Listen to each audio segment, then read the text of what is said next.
Okay, so I'm going to tell you a little personal story about the acknowledgement for this book, and it has to do with my mom, who's living down in Florida.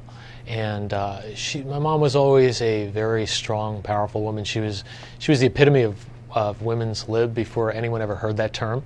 And she rose up pretty high in her corporation without even having a college education. So this book is dedicated to her, and it's hard to see, but right there is the dedication. So anyway, she's not doing so well now. She's down in Florida. She's got early Alzheimer's, and but I did want to put this book in her hands and let her know that it was dedicated to her before her disease progressed anymore.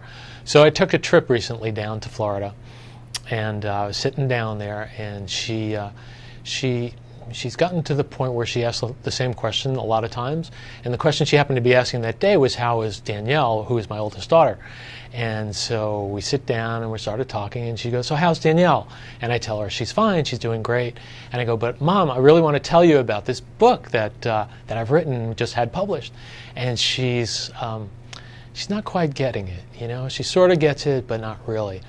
So I go, but you know, look at the book, and I want you to look at the dedication. So she gets out a